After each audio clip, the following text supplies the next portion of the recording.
You are Locked On Braves POSTCAST, part of Locked On Sports Atlanta, your team every day.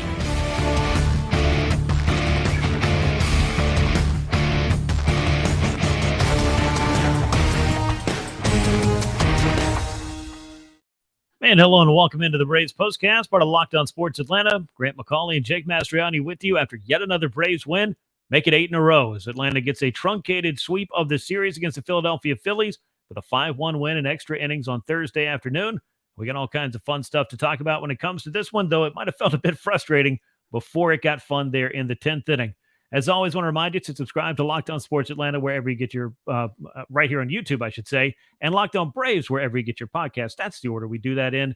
Make sure that you click the bell to get notified on YouTube as well. Go ahead and click that like button because the Braves, they're on quite a win streak, and they're looking to add on when they head into the weekend, which, of course, we'll talk about a little bit later on. But, Jake, on this day, Bryce Elder, I feel like, was the story, and then the offense waking up late made it a happy ending overall for this team. I always say you give this lineup 9 innings, you feel like they're going to come through at some point. Well, today they needed 10, but they really came through in that 10th inning in what was a tough day for both offenses. Yeah, it was. I mean, there's no two ways about that. It was kind of a windy day, but the hits were hard to come by. I thought that the umpiring behind home plate probably made it a little bit more challenging for both teams as well. We can get into that too, but let's jump into the line score of this game for the Braves. Number 74 on the year. Braves are now 48-26. That's 22 games over 500. They got 5 runs. They all came in the 10th inning. 7 hits on the day. No errors. 7 men left on base. The Phillies 38-36. A run on just 4 hits, no errors, and 7 men left aboard for them. Bryce Elder picks up the win. He's 3-2. Junior Marte was on the mound for the Braves 10th inning, and things did not go well for him as Atlanta scored 5 times, including the runner that you get to start the inning. But the Braves, they didn't stop there, and they got a little bit of help from Kyle Schwarber out in left field. Marte, however, did not get so much help from him. And, of course, we saw Marcell Ozuna make his presence felt in the 10th as well. Game lasted 2 hours, 57 minutes, 39,570 paid to see it. And what they got to see was a pretty good pitcher's duel between Aaron Nola and Bryce Elder to start with. I know Nola was piling up some strikeouts himself, but I feel like Bryce Elder looked as good on this day as he's looked at any time this year, Jake.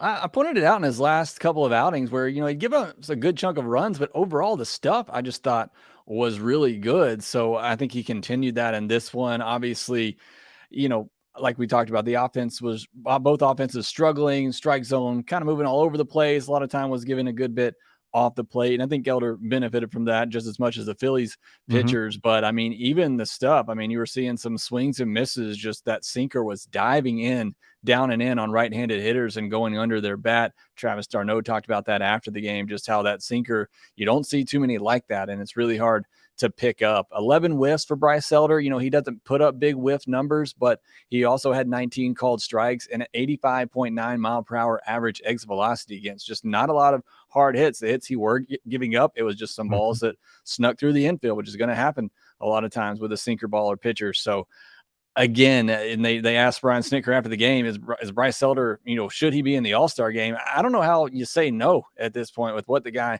has doing. Since getting recalled at the end of last year, he's been one of the best pitchers, at least ERA-wise, in all of baseball. Yeah, he's putting up the numbers, and it's hard to argue with for a midseason, I don't know if it's award, but certainly an honor to be an All-Star. I think most guys would want to make a few of those in their big league career, and Bryce Elder's been throwing pretty great. And if you kind of go back on what you were saying about the called strikes versus the swinging strikes, I feel like Bryce Elder has this frustratingly effective mix against opposing lineups because he does get a lot of called strikes.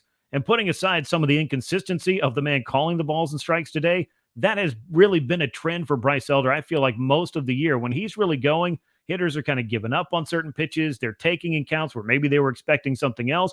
And then he does have some swing and miss stuff that he can mix in there as well. And I think that when you put those two things together, the fact that maybe he's just not picked up very well, as you talked about, that sinker has a lot of good run on it. And obviously that can be frustrating for hitters, but he just does such a great job of maximizing the things that he has, working to the edges of the strike zone, really trying to avoid making mistakes over the middle of the plate where he can get hurt and has a couple of times this year. But for the most part, it just feels like he is so in tune with what he has to offer that he just knows how to go out and execute. And it's why you felt so comfortable with Bryce Elder. I talked about in the offseason coming in. I thought he had a good chance to win that fifth starter spot just because you feel comfortable with the guy that has that pitch mix and so Mhm. much movement on those pitches that if he can locate them and he can be in the strike zone and then get hitters to chase just off the plate, he's going to get a lot of weak contact and can be successful. I didn't think he'd be a sub-3 ERA pitcher, but I thought he'd be a fine, fourth or fifth starter.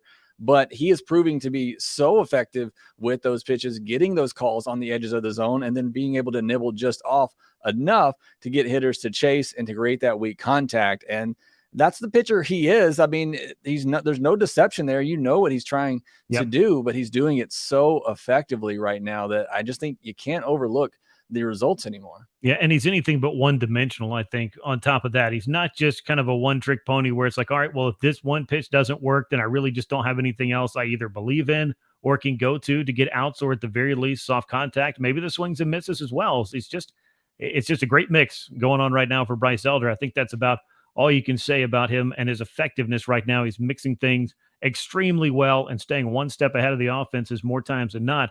2.40 ERA now on the year. That's second in the National League to Marcus Stroman, fourth in all of baseball. So Bryce Elder's making a case as one of the more consistent starting pitchers in MLB in the first half of the season. And I would say that is how you start building an all-star candidacy or case, if you want to call it that. And I think Elder at this point certainly has one. Somebody else on the pitching side, before we get to that big 10th inning, who has really been impressive over the last nearly 4 weeks now, is A.J. Minter. Another scoreless inning. He struck out the side against the Phillies in this game. His last 13 outings, Jake, 1 run. It came on a solo home run in a game that the Braves won, and he picked up a save, so no harm, no foul there. Only 2 hits allowed across those 13 games, only 1 walk and 14 strikeouts. I said it on Twitter earlier. A.J. Minter's back, folks. He looks like the guy that the Braves were counting on to play a pivotal role in this bullpen, and he's been executing over those last 13 outings. I said after his last outing, I said this may be the best one we've seen from AJ Minter all year. And then he had his outing today, and I think this was maybe the best one we've seen all year. I mean, 14 pitches, 4 swings and misses on 7 swings, 2 called strikes. I mean, dotted one, 97 miles per hour down and away just to get a strikeout. I mean, he looks fully locked in. He looks like he's back to that AJ Minter. And, we talked about it. I think a lot of us knew that, the stuff was there. It just wasn't correlating with the results he was getting on the field. I think some of that, or a lot of that, was just due to location, but you're really starting to see him dial it in and become that dominant arm that the Braves really need at the back end of games right now. So, yeah, I think we're back to the full AJ Minter domination experience that we've been accustomed to seeing. Yeah, I don't know if that'll fit on a T-shirt, but we might as well try it. The AJ Minter domination experience. That sounds almost not safe for workplace. But putting that aside, his stuff has been absolutely filthy lately. And yeah, the 97 mile an hour dotting the I on the outside corner to Kyle Schwarber. That was a pretty nice pitch for AJ Minter among several nice pitches and striking out the side. Bryce Iglesias in the 9th inning took care of business. Nick Anderson, he did allow a run, but the Phillies weren't able to put together the same kind of rally that the Braves were in that 5-run 10th inning, which we will talk all about in just a moment. Before we do, though, I want to let you know about one of our great sponsors. This episode of the Braves Postcast is sponsored by Bird Dogs, the most comfortable, functional, versatile shorts you'll ever find. They feel great and they fit great. You need to try these out and find out for yourself. Just go to birddogs.com/lockedonmlb. Enter that promo code LOCKEDONMLB, and they'll throw in a free custom Bird Dogs Yeti-style tumbler with every order. That's birddogs.com/lockedonmlb. The promo code LOCKEDONMLB as well. The Braves, meanwhile, got things unlocked offensively in the 10th inning. It was a 5-run frame for Atlanta. Michael Harris II cashing in the first run of the day on his run-scoring single. Another multi-hit game for him. That seems to be just kind of ho-hum these days, but a couple of nice hits for him, including one going the other way for a hustle double, though the Braves weren't able to score in that particular inning. But Michael continues to take a lot of good swings. Then Ronald Acuna Jr. with a single that put runners on the corners. Acuna steals second. Austin Riley's up there with 2 outs, hits one to left field. I don't know what was going on with Kyle Schwarber there. I'm not sure why he had to dive. I mean, that felt like a run straight in, make that catch, and that inning is over, and the Braves only score 1 time. And obviously we know how different the 10th inning could have played out in that regard. That was just an ill-timed error for Kyle Schwarber, but great fortune for the Braves. They'll take it. And then you got Marcell Ozuna capping it off with a 2-run homer that made it a 5-run frame. That's how quickly this game changed, going from a pitcher's duel, a shutout through 9 innings for both sides, to 5 runs across at the drop of a hat. But that, in a nutshell, is the Braves offense on some days. And you say, give them 9 innings, they'll get some chances. I say you give them 4 outs in an inning. I think the Braves offense is also going to find a way to do some damage. Yeah, that's what I was going to say. You can't give this team extra outs, and they're going to come through. And when they do, it can come in bunches like it did in that 10th inning. But the Schwarber play, I mean, that's the game. I mean, we might still be playing if he makes that catch, which seems like a pretty routine catch there. And obviously, we know he's not the best defensive player out there. They're having to use Bryce Harper at DH at the moment. But I mean, that's the ball game.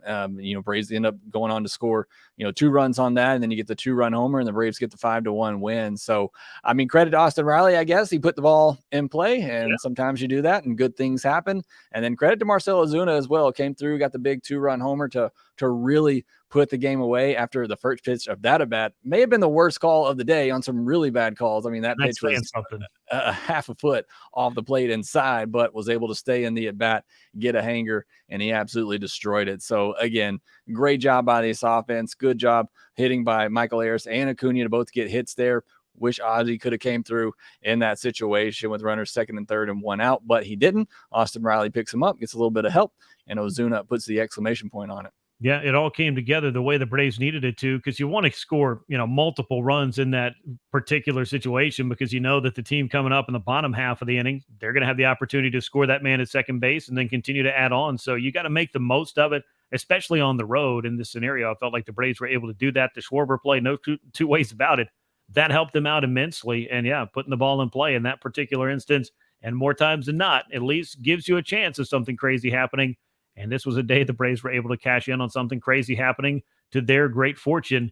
As you look overall for the Braves offense, there wasn't a lot happening on this day, but you see Ronald Acuna Jr., the base hit, stolen base, 32nd of the season. It looks like he's going to have a chance here with quite a few weeks to go before we get to at least 2 full weeks, nearly 3 weeks, I think, if my count is correct, before we get to the All-Star game and the All-Star break.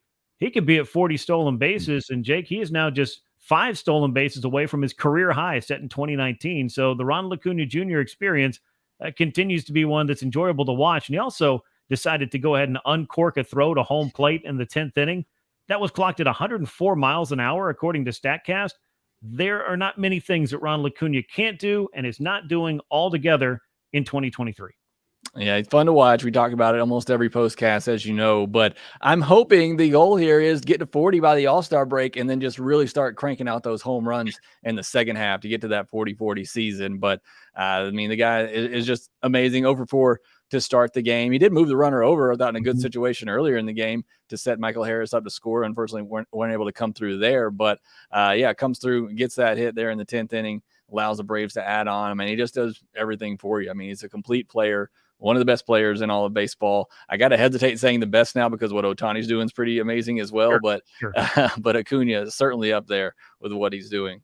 Yeah, I mean, I'll go ahead and say it. And I stipulate just about every week on my show. I mean, there's the Shohei Ohtani category, and then there's what everybody else is doing. And that's not a knock on anybody else. It's just the fact that you got somebody out here doing something that no one else in the world can do or has done. And the closest to it was one of the greatest players of all time. And that was happening, I don't know, about a century ago or more now. So just looking at it overall, Ronald Acuna Jr. just continues to put up those MVP type numbers. I don't want to dwell on this for very long, but that strike zone was hideous all day long. There's just no two ways about that. But the called strike on Travis d'Arnaud for the pitch clock violation, that's just one of those things where you can tell me about the letter of the law on that rule and, what is expected of the batter in that place. But what are we doing in the 9th inning with 2 strikes when a pitcher is not even close to ready to throw and we're calling the batter out? That is something I think that they need to adjust. I do not care if that's the rule. It shouldn't be a rule. It's a bad rule. They should change the rule. That shouldn't be a thing that can happen in a Major League Baseball game, in a scoreless game in the 9th inning, or honestly at any time in any Major League Baseball game. It's Bush League, and I don't want to see it anymore, and I hope we don't have to. Yeah, I don't want to see it either. This was my fear. And look, I like the rule changes to speed up the game, and I think it's been great for baseball, but this cannot happen. You got to have some sort of feel for the game, for the moment as an umpire. I mean, if he wasn't ready in 8 seconds, it was at 7. He was in there more so ready than Craig Kimbrell was. You got to have some sort of feel for the moment. If this happens in a postseason game, it can't happen. This cannot happen in a postseason game. It doesn't need to happen in a regular season game against division rivals. But yeah, I'm right there with you. There has to be some sort of discretion on the umpire's side to say, okay, it's a tie game, 9th inning. We're maybe a second off here. Let's give a little bit of grace here and not let the moment, us become the big part of the moment here. Let these guys decide it. Yeah, not only that, I just feel like the batter component of that needs to be reworded, rethought, and ultimately redesigned if they want this to be something where we can avoid situations like that. But I'm going to stick a pin in that one because that was not the play of the day, but it was certainly one that I think got under the skin of a lot of people. And again, I don't care about the letter of the law. I'd feel like the law is bad. And we can get into semantics and arguments about that kind of stuff on some other podcast, some other time, some other day. But the Braves did win. They scored 5 runs in the 10th inning. That's what it took to get that victory. And now they're off to Cincinnati to start a 3-game series on Friday night. We will see A.J. Smith-Shawver in game 1 of that one. He's 1-0 with a 2.03 ERA. It's Luke Weaver on the mound for Cincinnati, just 1-2 with a 6.47. Reds, though, no pun intended, red hot. Maybe the hottest team in the National League. All due respect to the Braves, this Reds team has managed to put together quite the winning streak to really turn their season around and vault themselves up in the standings. It's going to be a fun series. I talked about it on the podcast the other day. I think the Reds are maybe the most exciting team in baseball right now. Obviously, with their win streak, you got Ellie De La Cruz coming up, maybe one of the best young talents in all of baseball. A lot of people comparing him maybe to Ronald Acuna Jr., that he could be that type of electric player. So it's a really good team over there. They're obviously playing well at the moment. So it's going to be a fun series. Can't wait to see. We talked about A.J. Smith-Shawver. Thought this would be his first big test. Now he goes to Cincinnati, another hitter-friendly ballpark, although Philly didn't play like one in this series. But going to be another test, I think, as well for A.J. Smith-Shawver going up against a really hot Reds lineup. Yeah, it should be interesting to see how it all plays out. AJ has shown us a lot in his very limited time in the big leagues. A 20-year-old, though, going to roll into Great American Ballpark, which, as Jake mentioned, is a very hitter-friendly yard. So we'll see if he's able to just keep the Reds in the yard, keep the game manageable, and give the Braves offense an opportunity to enjoy hitting in that ballpark as well. 6:40 p.m. Eastern time, the first pitch at Great American Ballpark on Friday night. A.J. Smith-Shawver against Luke Weaver and the Reds. That's where the Braves are off to next. That, meanwhile, will bring us to the end of this edition of the Braves Postcast. As always, we appreciate you riding along with us all season long. Make sure you're subscribed on YouTube. Hit the bell to get notified every time we drop a new episode, and make sure you're subscribed to Locked On Braves as well. Once again, Atlanta with a 5-1 win over the Philadelphia Phillies for an abbreviated 2-game sweep of that series and a season-high 8-game winning streak. They tied that and have a chance to push it to 9 over the weekend. We'll be back with you soon here on the Postcast. For Jake Mastroianni, I'm Grant McAuley, and until next time, so long, everyone.